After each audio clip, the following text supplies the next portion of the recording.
Welcome back, everybody. It's the Fantasy Football Strategist here. In today's video, we're going to go through 5 buy low running back candidates for us in Dynasty Fantasy Football. Now, I'm going to try to get, various prices of running backs, different tiers. I don't want to have all elite running backs, all, petty running backs that probably aren't going to do very much for us. I want to have a range so that, depending on what you're trying to do, you can get something at a good value. So watch the end of this video, and you should have a pretty good idea of 5 buy low running back candidates.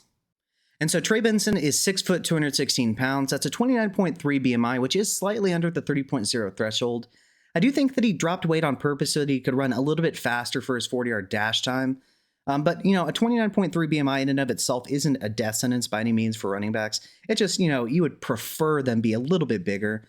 He's 22 years and 6 months old. He was selected at the top of the 3rd round out of Florida State to the Cardinals. Now, his 3.6 fantasy points per game as a rookie were 64th, but once again, he was behind James Conner.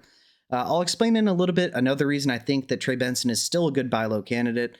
So as far as Trey Benson's athleticism, right? Athleticism matters so much with being a high-end running back. And so he ran a 4.39 40-yard dash, which is 96th percentile in and of itself among running backs. But then he also has a 116.3 speed score, which is 98th percentile. Now, you might be asking yourself, why does the speed score matter so much? Well, when a running back has under a 100.95 speed score among the last 10 years worth of running back prospects, when they have under that score, there is a 72.03% drop off in weighted approximate value, which takes into account massive high-end seasons and weights them higher than just, running back 3 seasons. It's better to have, 2 elite RB1 seasons than 8 running back 3 seasons, right? So that is a big difference maker among running backs and something that matters so much. And not only was he above that average, he is in the 98th percentile. So as far as being a straight line, very fast athlete for somebody his size, that is absolutely the case here. And so digging into something else here, his true yards per carry of 4.5 were good for 15th among all running backs. Now that takes away runs of 10 plus yards so that you can get a better average of what you're consistently getting as a running back on the ground. And so that is very good, albeit it is a limited sample size. So then if you also look at the bottom left of your screen, I wanted to show you his game logs from this past year. So in his first game, he went 3 for 13, and then 1 for 1 and 5 through the air. And then in his second game, he went 11 for 10, and then 1 for 1 and 7 through the air. Now, I will mention at the end of this game, they were winning 41-10. So he was receiving carries when they knew that they were running the ball, and there was just no running room because they knew they weren't passing it. But if you really look at a lot of these games, you saw 2 for 8, 9 for 50, 5 for 26, 1 for 10, 8 for 37, 10 for 62, 4 for 18, 3 for 20, 2 for 15, and 5 for 22. Every single one of these games, besides week 2, when he was running out the clock at the end of the game and they knew that they were running the ball, he was very efficient. And so while I understand it isn't a tremendous sample size, he was very efficient with the work that he was actually given. And then when you look through the air as well, while yes, it was a limited sample size, on 6 targets, he went 6 for 59. That's 9.8 yards per catch. Didn't have a receiving touchdown, did have 1 rushing touchdown. Overall, not a massive production season for us in total, but very efficient. Now, what about James Conner? Well, he is going to be the starter this year. There's potential talk about them splitting reps to a degree, a little bit more than they did in the past.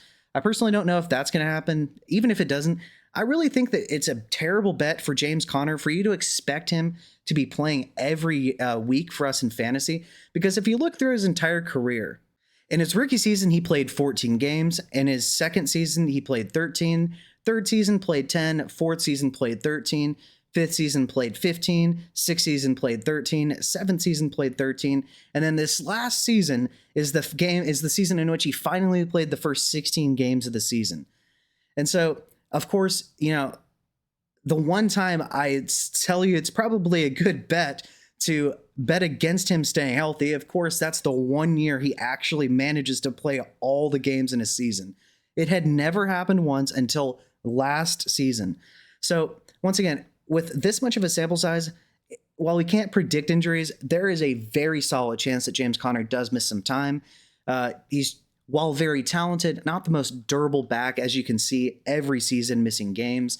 And so I think that, with Trey Benson being very efficient with the work in which he was given, receiving high round 3 draft capital, James Conner's injury history, that I do think that he is a very good buy low candidate, and I think you could potentially get him for relatively cheap.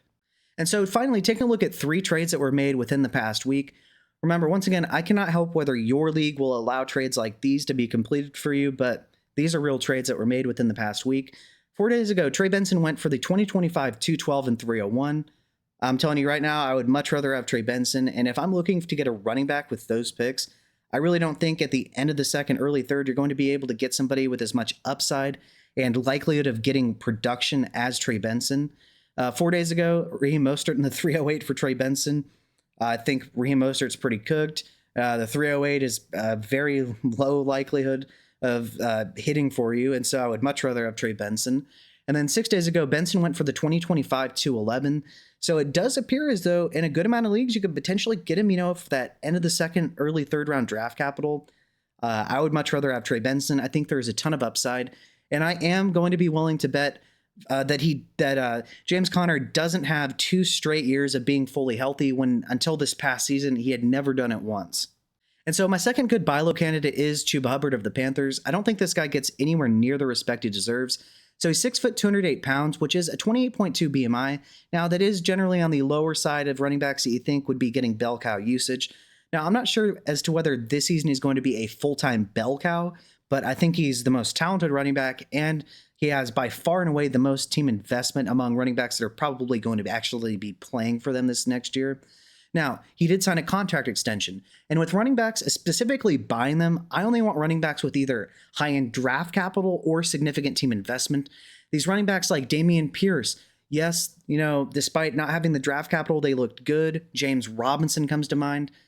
They didn't have the investment, and they were swiftly replaced, even though they looked good. Now, when we take a look at Hubbard, obviously he was re-signed in 2024. He's a lock to play for them in 2025. As you can see, he has a $14 million dead cap number. Then in 2026, he also has a $9 million dead cap number. He's almost certainly going to be on the roster this year and next year. 2027 comes, it's only $3 million. He could potentially be cut for sure. In 2028 for sure.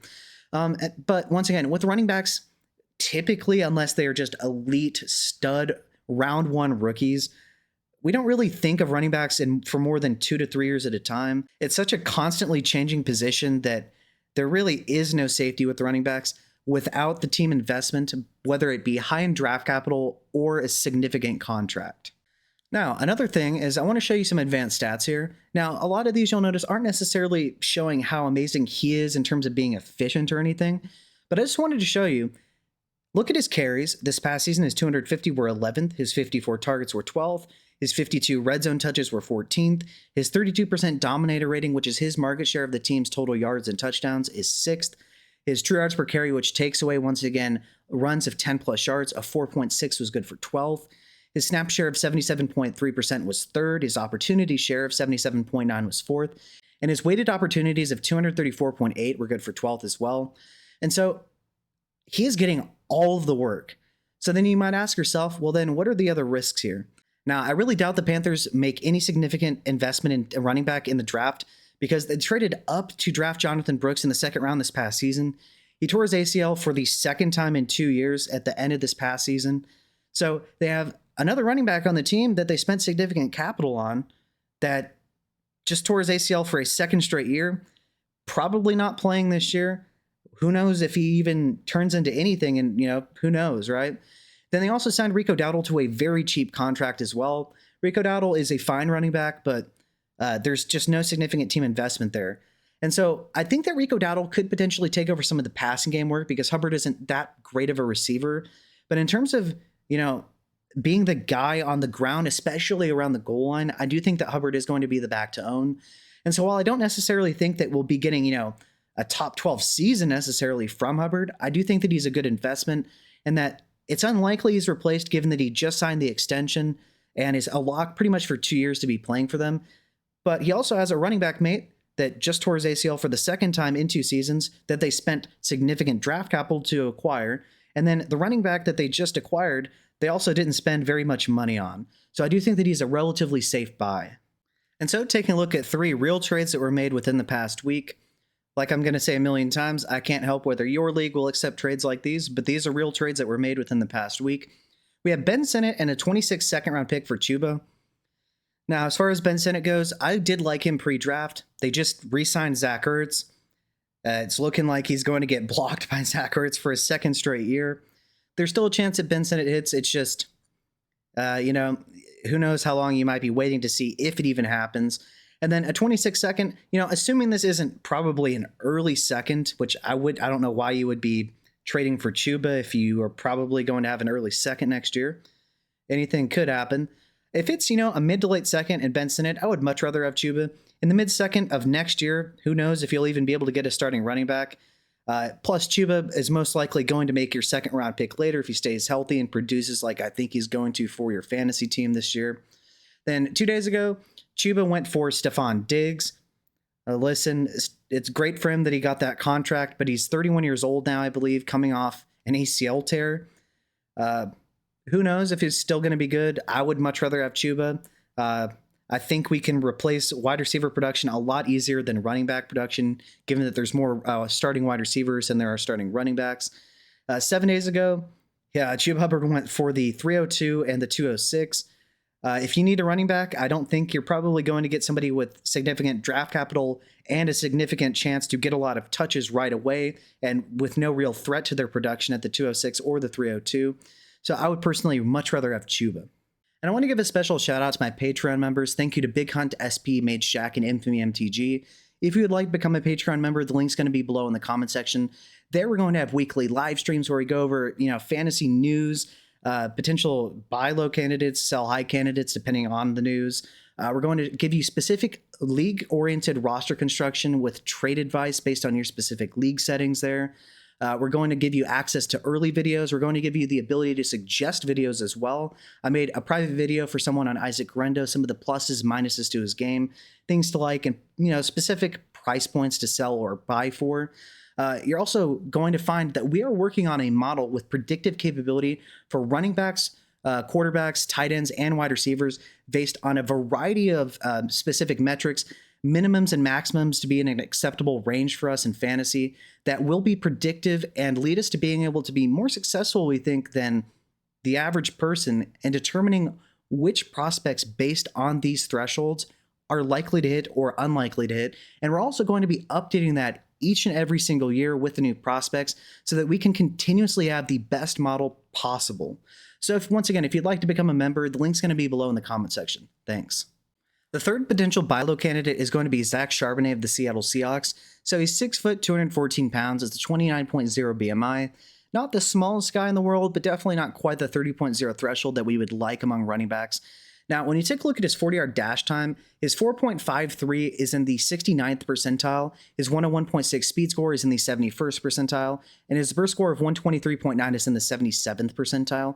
And so, like I mentioned earlier with Trey Benson, Zach Charbonnet's speed score does exceed the minimum threshold necessary to be a hit among running backs.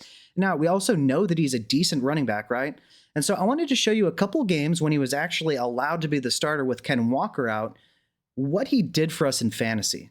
And so if you look at the bottom left of your screen, in games against specifically New England, he had 14 carries for 38 yards. That wasn't a good yards per carry, but he had a touchdown and then 5 and 31 through the air. And so if you look at week 3, he had 18 for 91, 2 touchdowns on the ground, then 4 for 16 through the air and no receiving touchdowns. That is solid production in both weeks in terms of fantasy output for us. Then you also notice later in the season when he was allowed to start again against Arizona, he went 22 for 134 and 2, and then 7 for 59 through the air. Now, you'll notice that he didn't always have a great week when he was given enough of a workload. He did go 15 for 57 and then 3 through 19 against the Bears, and then against the Rams, he went 14 for 59, and then he had 32 receiving yards, but he didn't actually have a catch.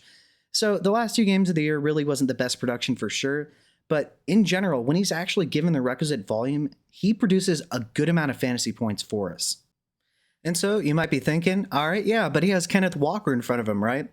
Well, I wanted to show you, in 2022, Kenneth Walker played 15 games out of 17, 2023, 15 out of 17, and this past season, 11 out of 17. So much like James Conner that I mentioned earlier, Kenneth Walker has had durability issues. He is, in my opinion, potentially the best runner of the football when healthy. He's very, very good at the very least, but, you know, health has been a concern for him. Now, he was also a second-round pick, so he doesn't have the fifth-year option that, you know, some of these backs like, you know, Travis Etienne have gotten. And so when you take a look at his contract, right, He's definitely going to be on the roster this season for sure, but this is the last season that he is guaranteed to be on the Seahawks. They could potentially let him walk and just, allow Zach Charbonnet to take over, right? So there is a very realistic shot that this next season in 2026, Zach Charbonnet is the starting running back for the Seattle Seahawks. In general, when he's been given the volume, he's produced big time for us in fantasy. Now, I also like Kenneth Walker, but I think it would make a lot more sense for the Seahawks to just allow Zach Charbonnet to take over, maybe draft, another cheap running back and just let Walker walk. And now, taking a look at 3 real trades that were made within the past 8 days. 2 days ago, Charbonnet went for Stephon Diggs straight up. Like I mentioned earlier with Diggs, he's a talented player, but he's 31 coming off an ACL tear. Who knows how, first of all, durable he's going to be. Who knows if he's, even going to be the same guy. I would much rather take Zach Charbonnet personally. Then 3 days ago, Zach Charbonnet was sold for a 27 second round pick, which does project to be a good class, but we don't know about the depth of the class yet. And then 2 4th round picks in 2025. The 4th round picks are essentially worthless in my opinion. I believe you have less than a 3% chance of a hit rate in the 4th and 5th round. Very minuscule nonetheless. I would much rather take Zach Charbonnet than a 2nd round pick a couple years from now and 2 4ths personally.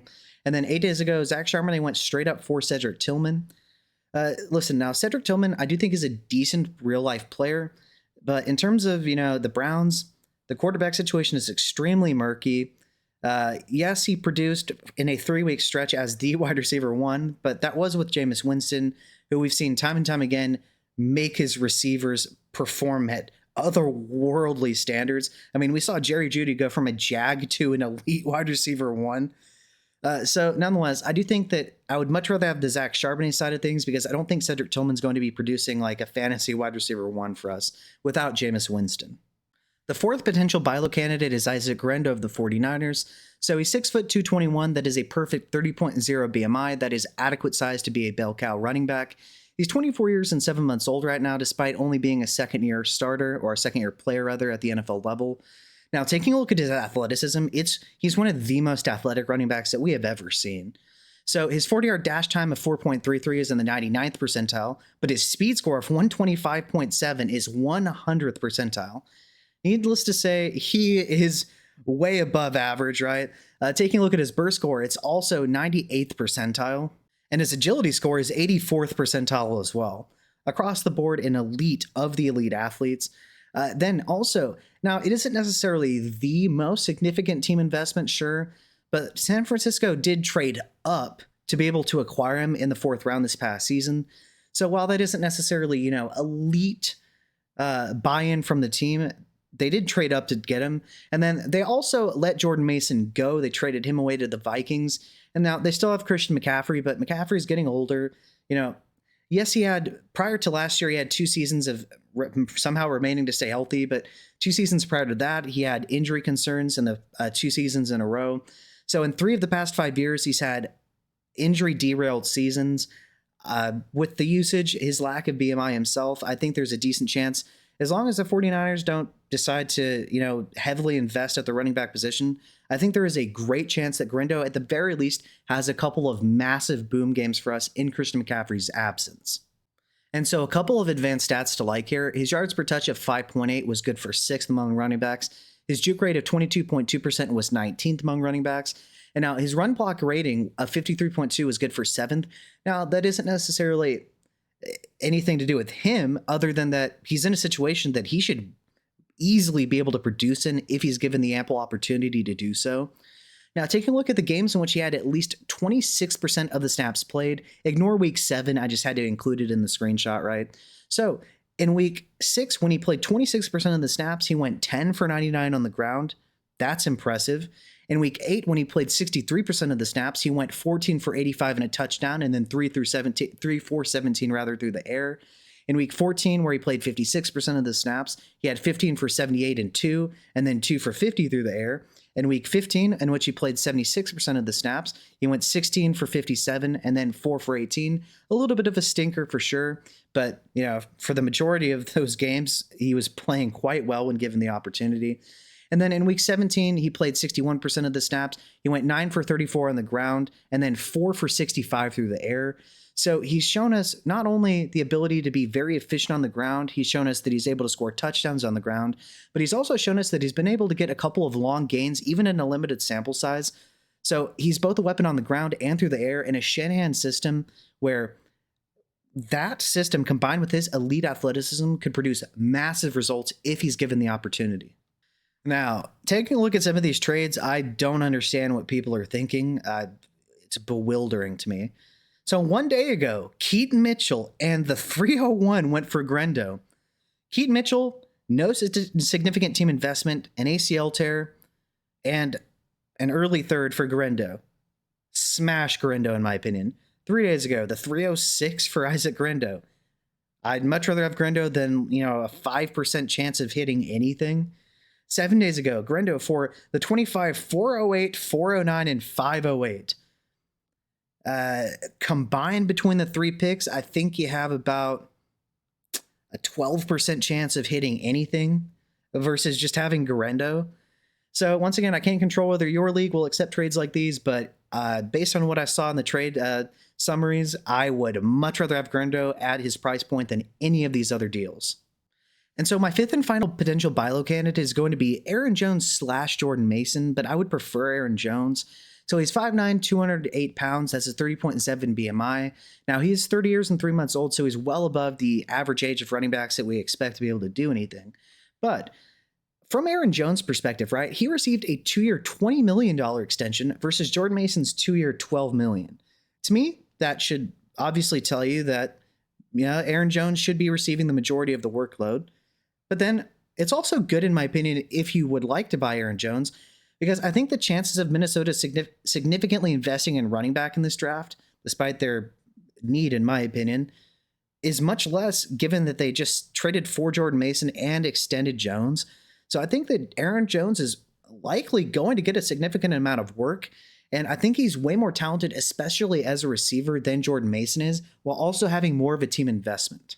And now, a lot of these advanced stats I'm going to show you aren't necessarily telling you that he's particularly talented, but I wanted to show you that they are, once again, probably not going to invest heavily in the running back position this year, given that they traded for Jordan Mason, but did sign Aaron Jones to a much more valuable extension than him, comparatively at least.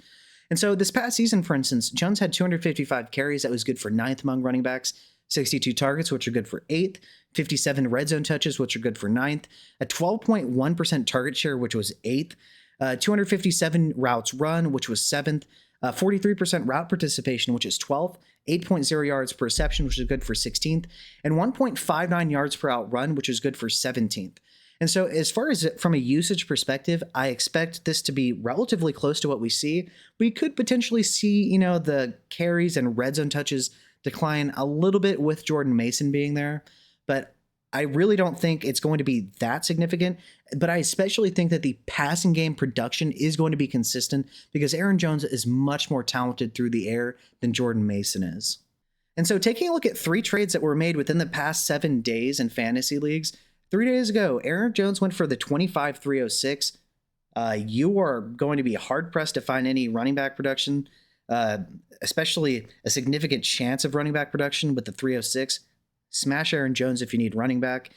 Aaron Jones for the 2026 third-round pick. I would so much rather have Aaron Jones. That third-round pick next year is just about worthless. 7 days ago, he went for the 308 in 2025. I would much rather have Aaron Jones. Once again, with the 306, like I mentioned earlier, I don't think you're getting any significant chance at running back production. So if you need running back production, smash Aaron Jones over the 308. And so to review, my top 5 potential buy low running back candidates prior to 2025 are going to be Trey Benson, Chuba Hubbard, Zach Charbonnet, Isaac Grendo, and Aaron Jones.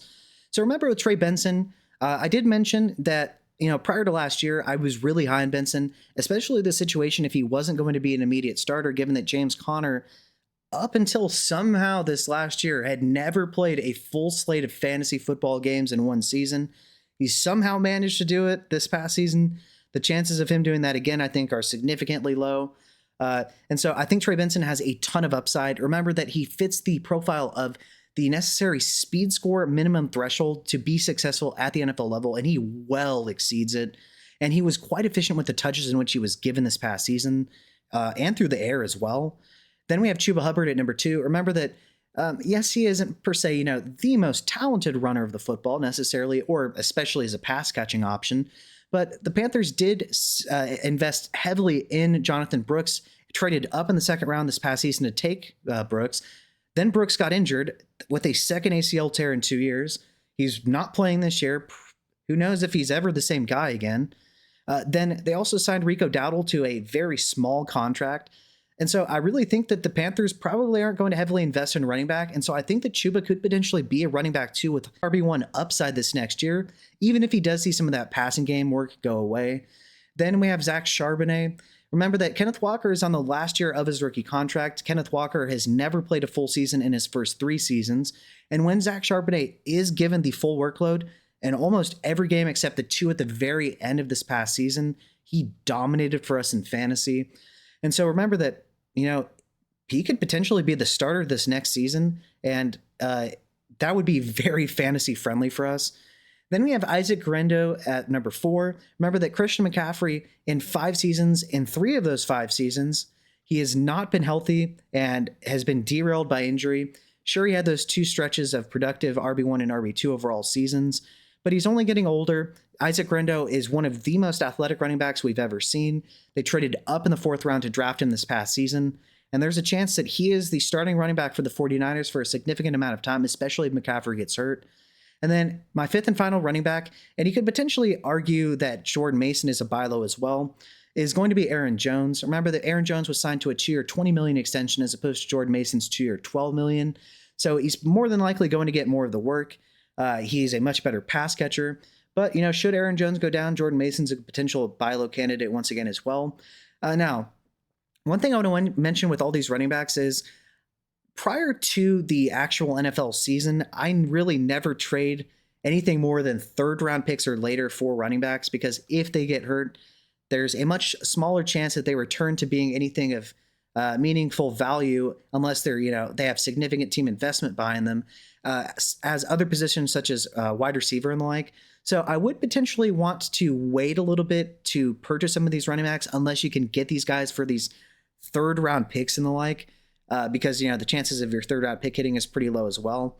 But once again, I do think that all these running backs have a significant amount of upside and can be gotten for relatively cheap. All right, so what do you guys think? Do you agree with these buy low candidates? Do you like the prices? Do you dislike them? Who are your potential buy low candidates that we didn't mention in this video? Feel free to let us know below in the comment section. With that being said, feel free to like and subscribe. It's a free and easy way to support the channel, and we'd really appreciate it. And feel free to check out our Patreon. Feel free to become a member. We would love to have you there. We would love the support for the channel. We want to be able to grow and provide you guys with as much content as humanly possible. Thanks.